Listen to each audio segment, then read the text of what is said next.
Abra sua Bíblia no livro de Isaías, capítulo 1, Isaías, capítulo 1.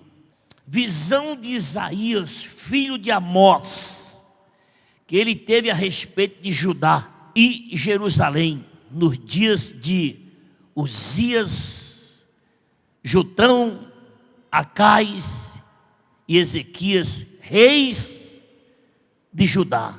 Todos esses homens aqui reinaram em Jerusalém. Amém? Amém. E eles tiveram uma visão. Agora, olha, tem reis aqui que reinaram 50 anos. Eu estava lendo sobre o comando desses reis.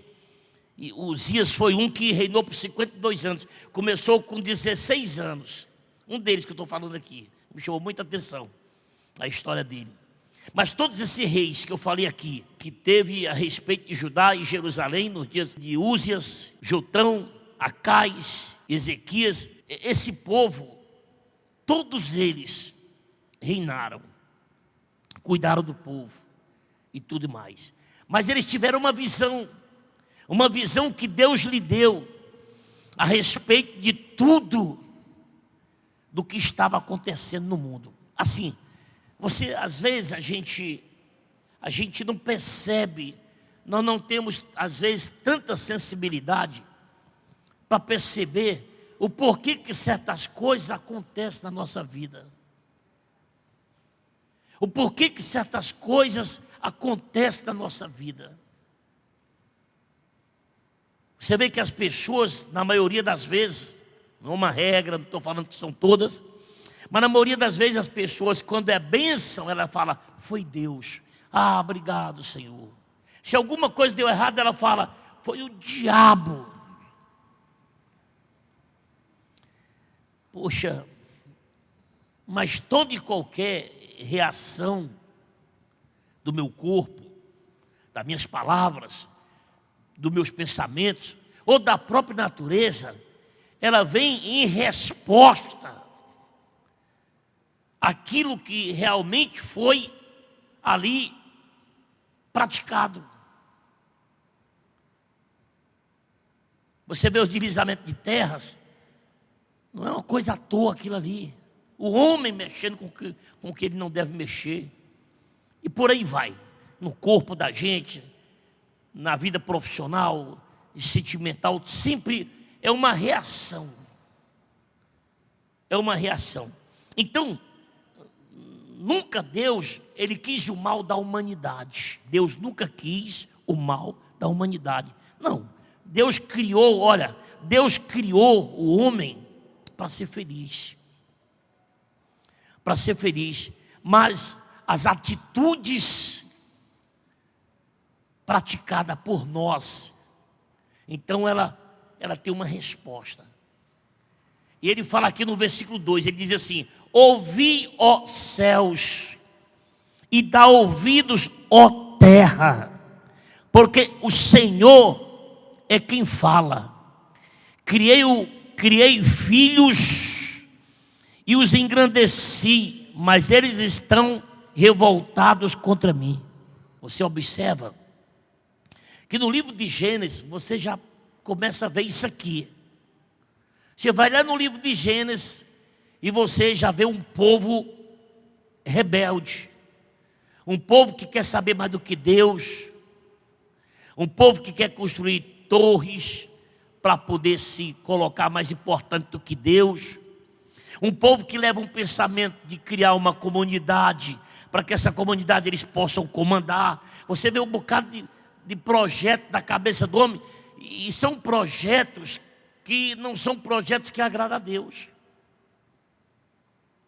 E Deus se preocupa tanto com a sua criação, que lá no livro de Gênesis, Deus até fala assim, se eu não pará-los, Deus sabe quem Ele criou, se eu não pará-los, situações, coisas piores eles vão fazer.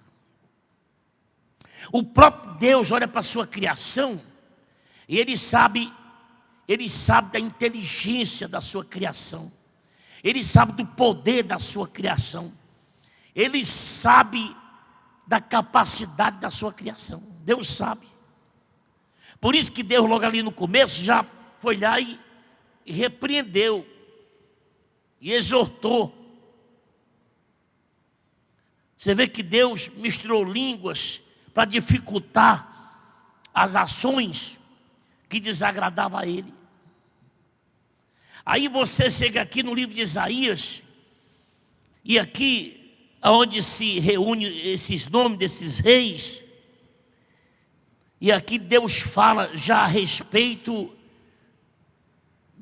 da existência do homem. E você olha para o homem contemporâneo, você olha para o homem de hoje, ele está ainda pior. Não pense vocês que no passado isso aqui era diferente, que não era não. O homem sempre foi isso aqui. O homem sempre foi trabalhoso. O homem sempre foi trabalhoso. A humanidade é sempre trabalhosa. Você não vê as pessoas falando que trabalhar com gente é muito difícil? É verdade. A humanidade sempre deu muito trabalho. E o pior de tudo, que o preço é cobrado. A resposta vem das nossas reações, das nossas atitudes. As reações, a resposta vem. Aí ele fala aqui assim, no versículo 3, achei muito interessante isso aqui, porque hoje, deixa eu ler primeiro. O boi conhece o seu possuidor, e o jumento o dono da sua manjedoura.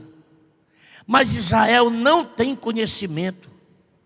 O meu povo não entende. Ele está dizendo, né? Ele está dizendo, os animais, eles sabem quem é o seu dono. Os animais, eles sabem quem é o seu dono. Hoje, na rede social, você vê cavalo chorando no leito do homem. Cavalo vai lá visitar o seu dono no leito. Pode falar do cachorro não, porque o cachorro é uma evidência monstruosa, né? Você vê o cavalo, você vê o papagaio, você vê todo tipo de animal, dos mais ferozes, dos mais selvagens, o leão, o tigre, o elefante, e dos mais ferozes, dos mais terríveis, eles escutam a voz do seu dono. Eu estava vendo uma reportagem de uma senhora, de homens, de jovens, que vão dar de comer aos jacaré. Para mim, jacaré e crocodilo, tudo é uma coisa só, né? Para mim.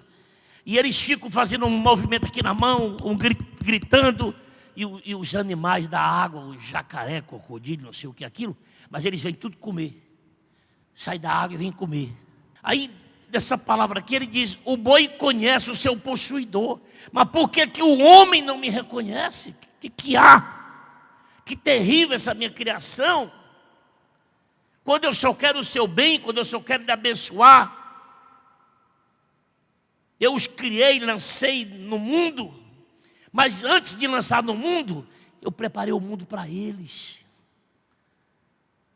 Preparei comida, preparei água para eles beberem, preparei sol, preparei sombra, na escuridão, nas trevas eu botei a lua, a luz. E o que há com a humanidade? Por que ela não tem gratidão? Eles nasceram, foram criados com uma promessa de serem salvos. Mas por que a humanidade não tem gratidão? Então, essa palavra, Deus está dizendo aqui ao homem o seguinte. Ele está dizendo ao homem, cadê a gratidão de vocês? Cadê o amor pelo seu Criador? Cadê o amor pelo seu Criador? E nós temos que aprender uma coisa, gente. Deus quer que o homem dependa dele. Amém? Amém. Deus quer que o homem dependa dele. Imagina, eu com toda a condição de abençoar pessoas, então o que eu mais quero é que as pessoas acreditem, dependam de mim. Porque a pessoa, quando verdadeiramente ela tem amor a outra pessoa, ela gosta que aquela pessoa dependa dela. Por quê? Porque ela ama aquela pessoa. Assim, Deus, Ele ama a humanidade e Ele quer que o homem dependa dEle. Que o homem tenha gratidão a Ele.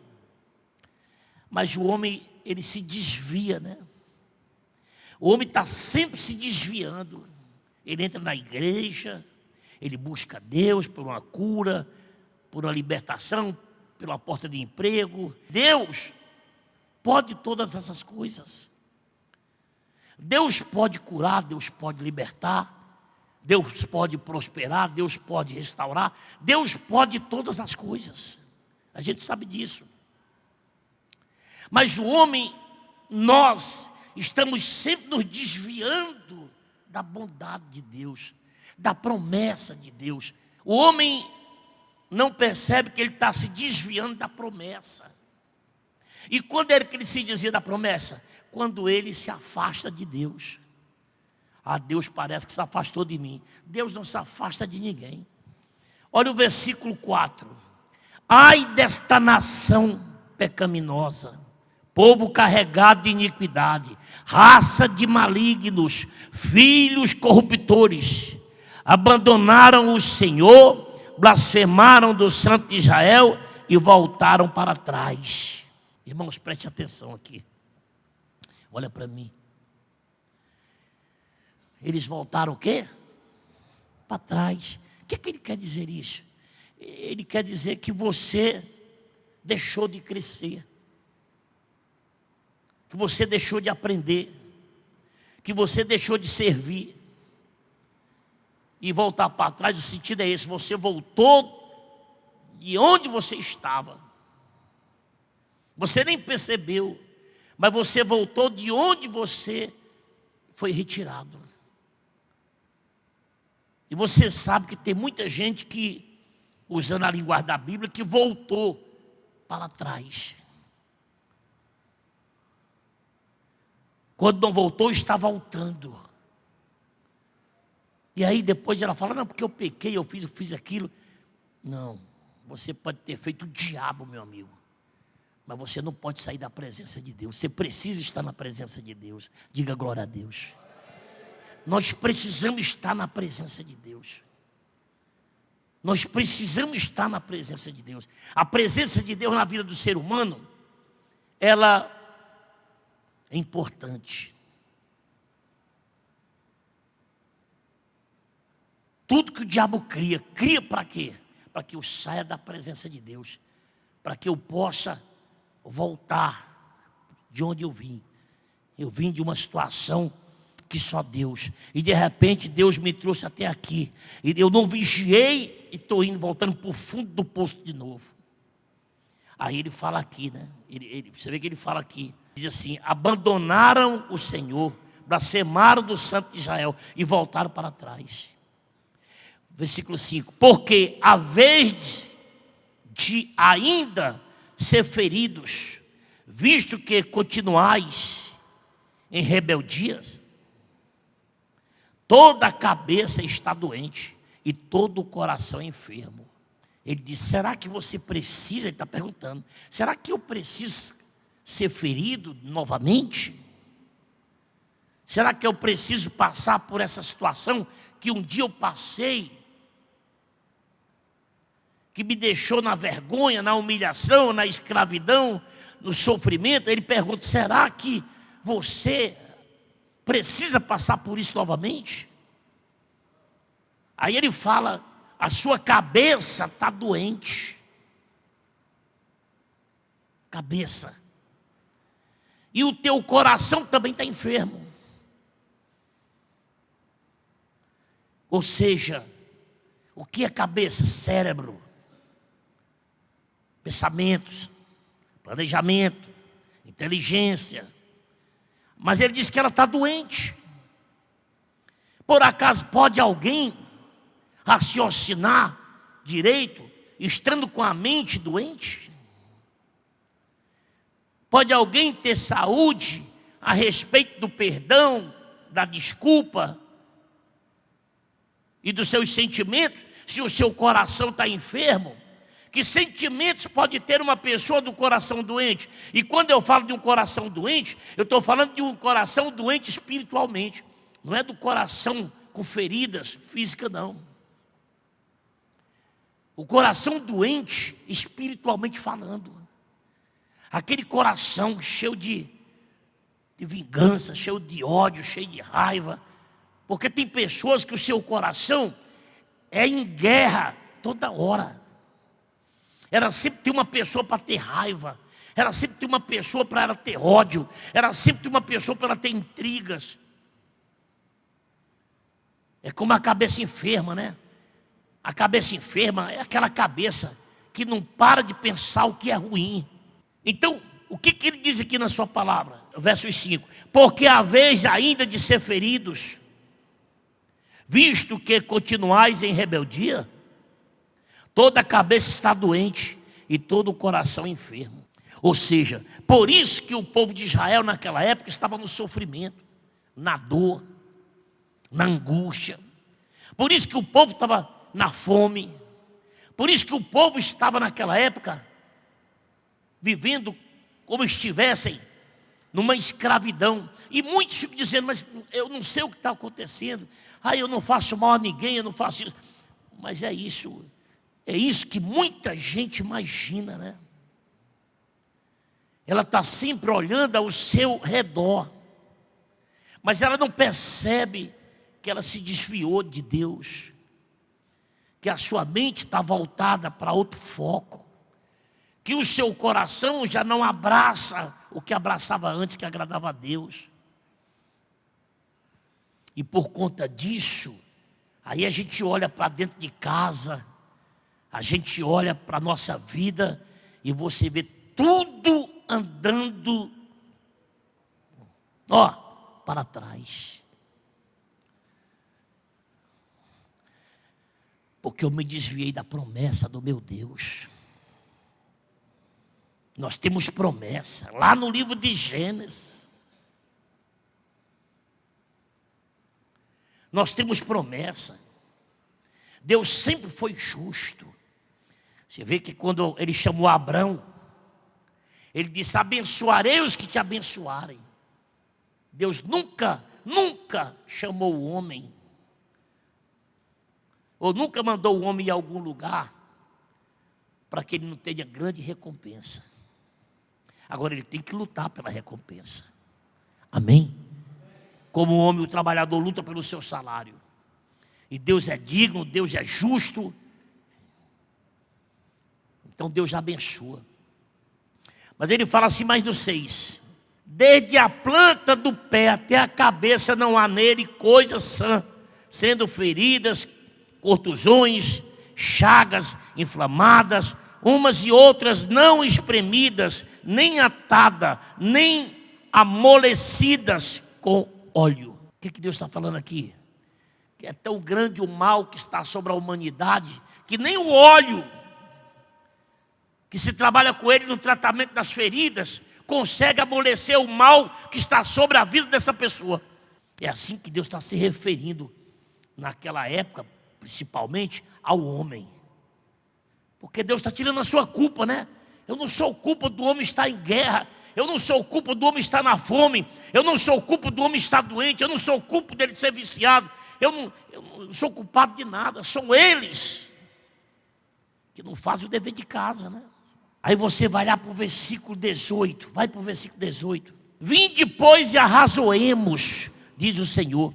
Ainda que os vossos pecados sejam como escarlata, eles se tornarão brancos como a neve. Ainda que sejam vermelhos como o carmesim, se tornarão como a lã. Amém? Então, mas Deus é tão bom que ele chama o homem a sua responsabilidade. Deus está nos chamando a nossa responsabilidade. Ele disse: eu não quero saber como é que está a sua vida, não. Eu não quero saber se você matou, se você roubou, se você está bebendo, fumando. Eu não quero saber, você pode estar sujo como estiver. Aí ele disse: vinde a mim, te reconcilia. Deus é muito bom, né, pastor Márcio? Hein, Pedro? Deus é bom, né? Né, Bruno? Né, José?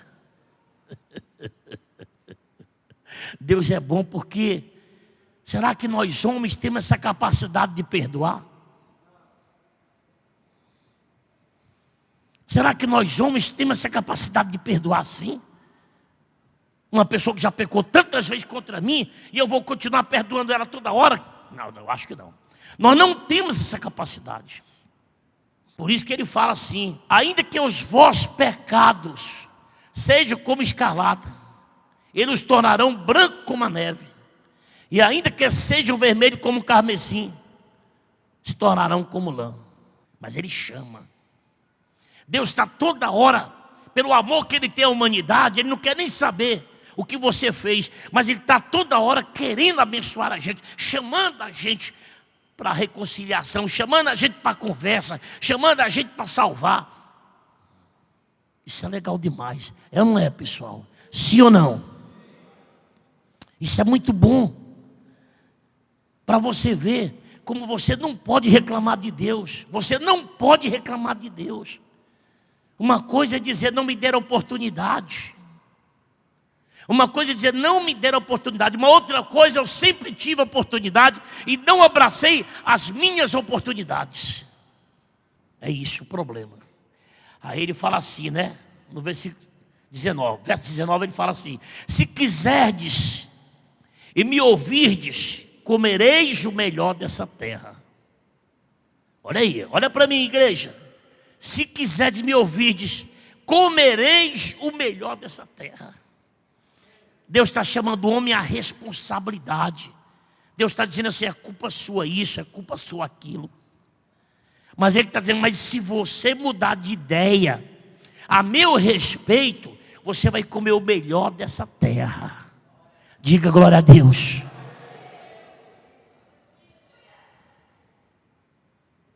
Você comerá o melhor dessa terra. Deus está falando para nós. Aí no verso 20 ele fala assim: mas se recusardes e fordes rebeldes, sereis devorados à espada, porque a boca do Senhor o disse. Então tudo está aqui, sabe, de frente para mim. Está aqui. Deus, Ele quer continuar abençoando a minha vida, ou quer começar a abençoar a minha vida, ou quer dar sequência aonde eu parei. Onde eu parei, não foi Ele não, aonde eu parei. Isso está nas suas mãos. Você vê que Ele chama, mas Ele impõe uma condição. A condição da reconciliação. A condição da reconciliação. Fica de pé em nome do Senhor Jesus.